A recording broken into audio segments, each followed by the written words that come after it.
Hello everyone, and welcome to Autodrome St-Eustache in Quebec, and the first of two second-round races of the Dalton Timmis Insurance presents Mopar CSBK. I'm your series announcer, Frank Wood. This broadcast is brought to you in part by Dalton Timmis Insurance, Motovan, Magneti Marelli, and Dunlop. And we're here on track at Autodrome St-Eustache waiting for our warm-up lap. Dunlops are off the tire warmers. These big slicks are ready to go out and get ready to race. First of a doubleheader, Colin. A big weekend for these guys, especially the Superbikes. Of course, all the rest of the field that runs in the Mopar Canadian Superbike Championship Series will be running a single race here this weekend. But on this particular weekend, we have the doubleheader for Superbikes. Looking at our starting grid, interesting to see Stacey Nesbitt is back. She's been busy racing in Europe in the FIM Cup. Then we look at rows 4 and 5. Rafa White, Dominguez, and Alex Coelho showing very well as a rookie pro there on the outside of row 4. Moving on to row 3 of our grid, we have Daly on new to him Yamaha, Trepanier doing well as a rookie pro on the BMW, and then two sport bike class entries, Michael Taylor and Thomas Kazaz, and of course they've been the big rivals for Riedman so far this year in the middleweight class. Sebastien Tremblay will start from row number 2 right alongside Michael Leon on the BMW, Tremblay on the Kawasaki. Moving up to row number 1, we have on the outside Kenny Riedman. Alongside him, Ben Young starting from 3rd spot. Kevin Lacombe will start from 2nd. And of course, on pole from Linden, Ontario, our champion number 1 plate holder, Jordan Zook. Missing from the second row of the grid, Bodie Eady, who showed so well on that Trip Dub Racing Z1 tuning Yamaha, but he had a crash in Dalton Timmis pole qualifying and made a bit of a mess of the top of that Yamaha. They were not able to repair it. So Bodie Eady, who looked like he would feature here, he's back on the series after a 3-year layoff, but he won't be racing here at St-Eustache today. Well, he had a mishap at the opening round at Shannonville as well, but was able to get up and remount. But that crash in Dalton Timmis Insurance qualifying the Super Pole pretty much destroyed that motorcycle. Under starters orders, we're now looking at the Blue Streak Racing starting lights. When those lights go off, the riders will be encouraged to launch. Right now, again, Benjamin holding them in position till we make sure that everyone is in their proper chalk marks. Now the CSBK official vacates the starting line, and again, the concentration will be on those Blue Streak Racing starting lights. Bikes in gear, the revs start to raise just a tad, and the clutches will start to go. Ben Young starting to move there on the grid.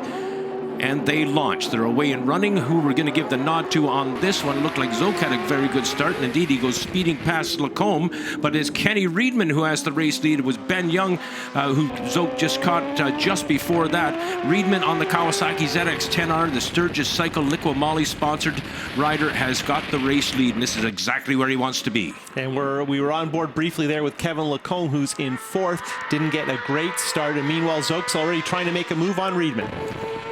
Lacombe, of course, will want to stay right with Ben Young. Ben Young holding on to 3rd spot now, and then he knows full well that Zook and Riedman are probably going to be on a sprint right off the start, and he's going to be wanting to stay with the lead group. That is a certainty. We pick him up now coming out on the front straightaway as Riedman leads over Zook, and several of the riders having moments there, Colin, on the exit of that last turn. Yeah, you're trying to get the power down, trying to get greedy. The traction control's kicking in. Of course, it's a hot day here in Quebec. Track's getting a little slippery, not quite as sticky as it was this morning, and lots of decisions to be made in hopes that your electronics will keep you in one piece. Riedman leads them out of the carousel with Zook right on his back wheel. Ben Young keeping them within a stone's throw, shall we say, and Kevin Lacombe on the Yamaha number 34, starting to get lost in sight there, starting to fall off the pace being set by the top 3 riders. And I think back in 5th was Michael Leon, and I'm not sure who was 6th. So, yeah, we've got an interesting breakaway already. It looks like 4, maybe 3 riders as we head onto the front straightaway. And you watch Ben Young, nice and smooth that time. He's had a bit of a twitch previous trips. I don't know if you saw it there, Colin, but Kevin Lacombe had a big moment as well in that final turn before he actually got out onto the front straightaway. And Michael Leon, of course, running back there in 5th spot. He was almost a winner here under adverse conditions last year when he had the race lead in the rain and tossed it away. And I don't think Riedman is pushing super hard just yet. Tires would be starting to feel pretty solid underneath you. I don't think he's cranked it up, but he's under pressure yet again from Zook. Oh yeah, Zook was definitely on the gas. He was lifting the front wheel on that BMW in pursuit of Riedman, and now has made a nice clean pass coming into the infield here. They'll be out on the on the stock car oval just now, and then that stock car oval will bring them back out onto the front straightaway, which doubles as a drag strip, multi-use facility here, Colin. And Reedman has his first look at the back of Zoke. This is the view from Reedman's bike, and he needs to hang in here because Jordan has a habit of breaking the spirit of his chasing group, and he looks like he's trying it right now. Reedman needs to crank it up, and of course he's got Young right behind him. Zoke trying to make a lead work.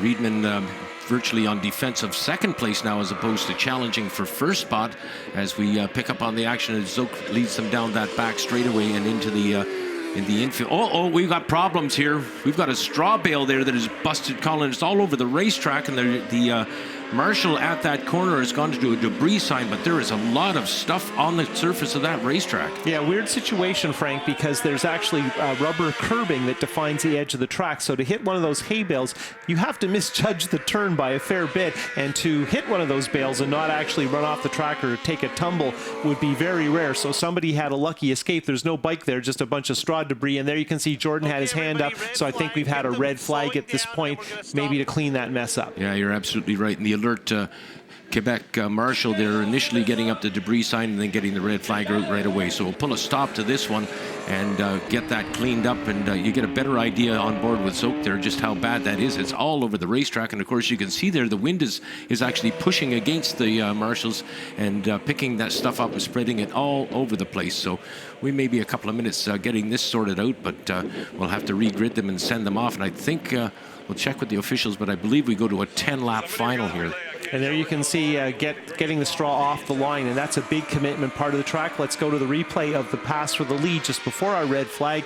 And there you can see Zoke getting a really good drive. He's close to Reedman. He's working the draft. He commits early. Reedman actually has a quick peek at him as they sail through here. Zoke picks the line back up. Of course, this was before the straw bales on the inside of that turn got blown apart and really had an effect on the amount of available pavement you can race on going into the stock car oval. Well, a couple of good news items, of course. First thing is nobody was hurt. I don't know who hit the straw bale, but obviously they were not thrown from their motorcycles. But the other good news item, and this centers on Kenny Reedman, is he gets another chance at Zoke on this one. We're on board here with Kevin Lacombe as he takes his spot on the outside of the front row, getting ready for that restart. So everybody's going to be resetting here, trying to get your head organized about what's possible. And of course, what's on everyone's mind except one competitor is Jordan Zoke. Can he be stopped? Reedman in the middle of the row here. And we've got the word 14 laps on the restart, Frank, to make up for our total amount of potential laps before the red flag. Eyes are all on the Blue Streak Racing starting lines once more. Lights go off and the field launches again.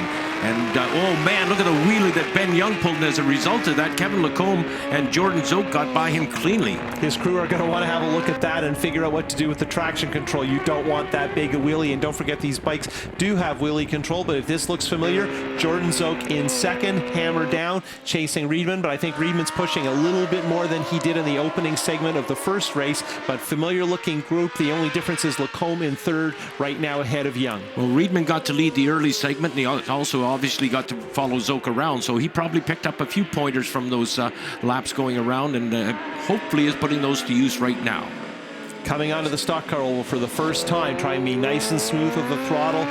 Very iffy traction conditions through this part of the track between the two staging lanes for the drag strips where the cars go. Now we head towards the S's through this section, pretty technical, and you don't want to get behind in your steering, as they say in NASCAR. Now you go up this little hill, usually a little bit of a wheelie here, and then you drop into the carousel, lots of camber on this far south end of the track, just beyond the cornfields, heading on to the back straightaway, and this is the one spot where you can kind of open up the bike a bit, and Zoke working the draft. What a nice wheelie there. Lacombe still holding on to third spot, and Ben Young into fourth. It looked like Ben Young was starting to make a move on Lacombe there, and Michael Leon on the 74 machine running back, watching all the action between those two, Ben Young and Kevin Lacombe. And Young indeed has gathered up Kevin Lacombe, so Young moves into third spot.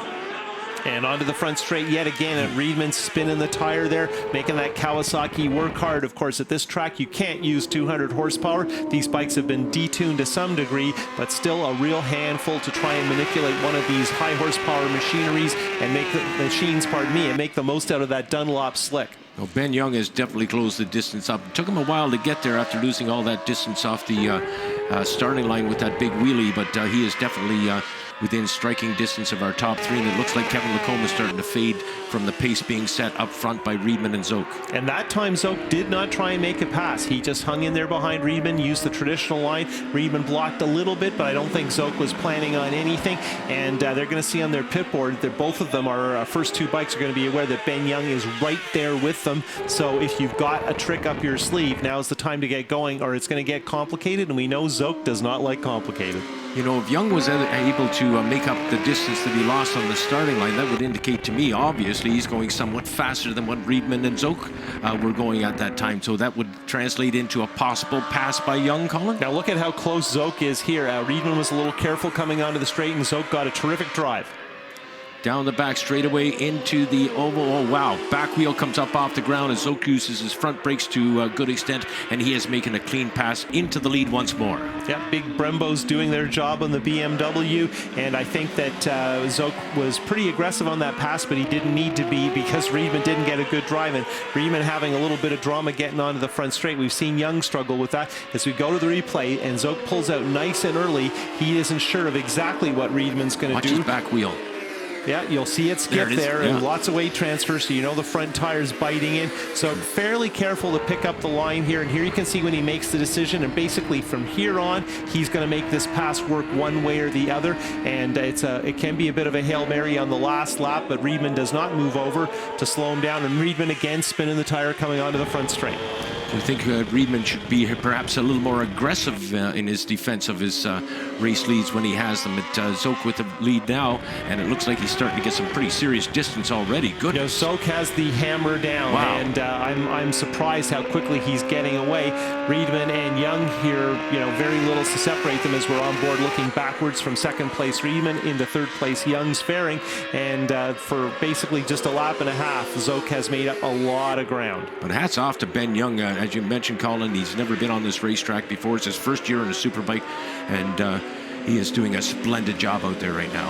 Yeah, definitely enjoyed watching some of those videos of years past to get a hang of how things play out here at Autodrome St-Eustache, where, of course, it's very easy to hold on too tight and get really tired. The race isn't all that long, but it is a really tough race, particularly in this heat. And, of course, lap traffic generally does become a factor late in the race. And the temperature's hovering at around 30 degrees here in Montreal area in St-Eustache. And yes, as you mentioned, very, very warm, both for riders and spectators. And of course, the track surface temperature is quite high as well. Riedman leading Young down the back straightaway. Young looked like he closed up just ever so slightly there. It looks like he's kind of biding his time, waiting for a chance to strike. Well, I think that's the optimistic view, the perhaps maybe more realistic view, and Young is close here, time, speed, distance. He looks a little closer than he has been, but I think the issue too is Riedman knows the track better. Young has never raced here before, so if I were Young, I wouldn't be in a hurry to get by Riedman unless I really thought I could go after Zoke. Of course, he has a lap board, he has an onboard timer, he knows what's a realistic goal. He's probably still thinking about setup, given he doesn't have a lot of time on this bike at this track. So I think this is a terrific effort, but do I think he can easily make it by Riedman? Not at this point, no. Love this onboard camera stuff. We had a great shot from Kenny Riedman's bike of Ben Young in pursuit, and then we had a shot from Ben Young's bike of Kenny Riedman banked over with, using those Dunlop slicks to a good extent. Yeah, kind of hard to hide any little mix-ups, errors, or miscues when there's so many cameras in so many places these days, and we see it from so many different angles, and it really does add to the excitement and the understanding of how hard it is to ride one of these motorcycles at a tight track like St-Eustache. And here you can see Young chasing towards the S's and putting the pressure on Riedman. This is getting to be a little bit more of a fight than maybe we were discussing just a lap or two to go. So I have a hunch you're right, Frank. Young's thinking about it. Even on the exit of the final corner there, Colin, you could see Ben Young's line, and that we were on board with him. We knew full well that that was where he was aiming for. He wasn't following the racing line. He was following the passing line. And what's interesting is two very different bikes, both brand new this year. One of them brand new in its design, the Kawasaki, one new to Young. He hasn't raced a Superbike before. And these bikes are pretty evenly matched. There isn't a clear difference between them. Of course, electronics, setup, suspension makes such a big difference, but in the end, they're generating very similar performance and obviously very similar lap times, as once again, Young tries to tighten up that turn through the stock car oval and see if he can get a drive underneath, and I think I've only ever seen Steve Crevier make that move work. 4 laps to go now as lap 10 is on the books, and Ben Young continues his pursuit of Kenny Riedman. we talk enough about Ben Young, his first time on a Superbike, his first time at this track and what have you, and he is a rookie in this series, but he's got a ton of experience, Colin. Well, and at a lot of different tracks, and he certainly did a year in the British series, which probably is more similar to the venues he's going to find in Canada than any other circumstance of scheduling. So, that versatility, the wide range of motorcycles he's ridden and all the different tracks he's been to. Of course, he's been to all the tracks on the Moto America Tour in the United States. So, yeah, he's drawing from a lot of experience, but that's not the same as riding a Superbike, particularly at St-Eustache. Quite so. In fact, Kenny Reedman was, let's say that there were a few doubters around when Kenny Reedman was pummeling the pack in sport bike racing. Some folks thought that he couldn't make the transition and he wouldn't be a good Superbike racer, but they have certainly proven him wrong. Well, that Scott Cameron-built Kawasaki is a great motorcycle. There's great synergy in that team. They're working well together. They're top performers in 2 different classes, which is hard to do and not that common anymore. And there you can see Stacy Nesbitt, who's about to get lapped on her Honda CBR 600, and she got the blue flag, so she's aware that she needs to hold her line, and there she actually checks over to see they're coming. She would have seen Zoke already, and of course Reedman and Young both trying to make the most out of that lap traffic situation, and this is about as close as Young has been, and there once again he has that bit of a moment as he crosses onto the staging area on the drag strip. We've seen it time and again where lap traffic can factor into things. In fact, we saw it at Shannonville in a couple of instances where lap traffic affected the order of the final. And as you mentioned, a very short track here. They're going to be into traffic very soon. They've already seen one lapper, and as we come out into the back straightaway, I don't doubt. We indeed are starting to pick up on traffic coming up. And again, hardly anything in it. Young a little bit further back than he has been. I think Reedman got a slightly better drive out of the carousel, but that's going to happen corner to corner, really, at St-Eustache. It's very hard to be precise, and of course, trying to get the most out of the bikes and thinking about how your electronics are set up and how the bike puts the power down. It's a very complicated formula, and it's changing all the time, particularly as the tires go away, and your comfort level is going to be a bit of a challenge. And of course, Young has the lesser amount of experience, so you've got to wonder, how many surprises he's encountering as we go by and the Dunlop gets some wear on it. Yeah, the things that changed late in the race, also the weight of the motorcycle. As the fuel's been used up, the bike becomes a little bit lighter than it was at the start of the race. Sometimes they handle better when they're full of fuel, right? Particularly bikes with a lot of horsepower. And here you can see Young's a little closer, and we have 2, I believe, traffic people coming up in the near future, probably within a lap. You just got a glimpse of Jordan Zoke's helmet there, so he's not way ahead, but it's a good safe lead here at St-Eustache. Quebec rider number 217, Martin Côté, is the rider that they're coming up on now, if I'm not mistaken, and Reedman gets by okay, but Young's been hung up. Yeah, just what we were talking about. Yeah, and Cote's holding his line. He's a strong rider. He's a rookie pro who's showing some good potential, but the timing just wasn't there, and that worked really well for Reedman. And Reedman can't know what's going on behind him, but he timed it just about perfectly, and Young's really hooped, if you ask me now. He's too far back to make anything work with really half a lap, 25 seconds to go. With no fault of Martin Côté, rather, the Quebec rider maintaining his line as instructed, and here comes Zoke romping his way towards the checkered flag once more, and trackside photographers capturing it all. Out onto the front straightaway he comes. Checkered flag is out, and win number 53, Colin.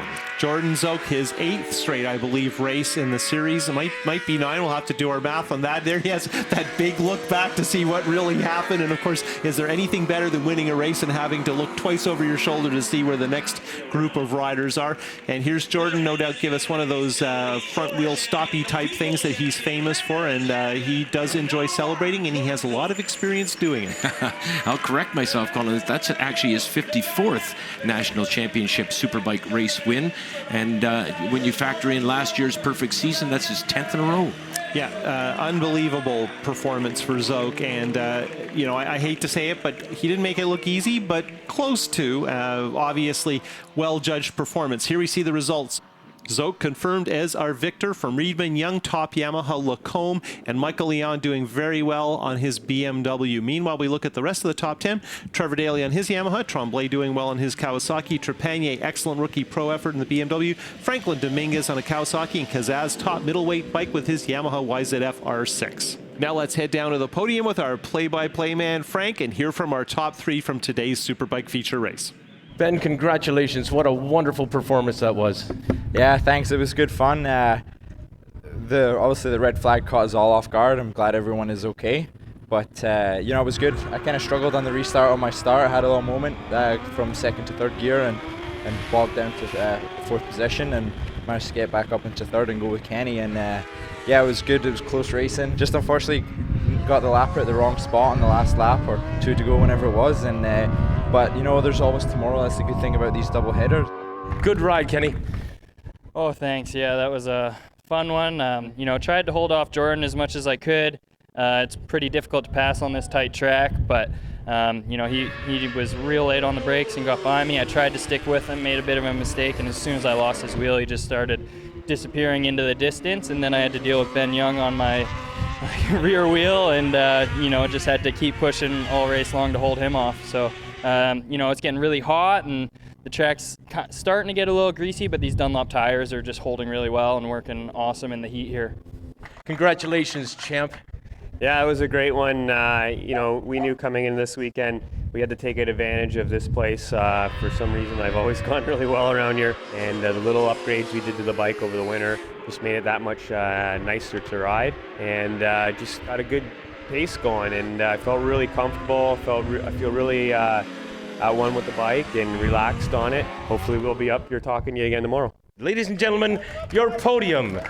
Ben Young on the BMW in third spot. Kawasaki rider Kenny Riedman in second, and Jordan Zoke on the BMW in first. Looking at our point standings here, and things may seem a little bit familiar. Jordan Zoke, not quite perfect, but very close. Riedman got the bonus at Shannonville for laps led. He's in second. Close with Young. Meanwhile, Leon, Tremblay, Trevor Daly, top Yamaha. Matt McBride, Trepanier doing very well as rookie pro. Derek White, another rookie pro, and Kevin Lacombe.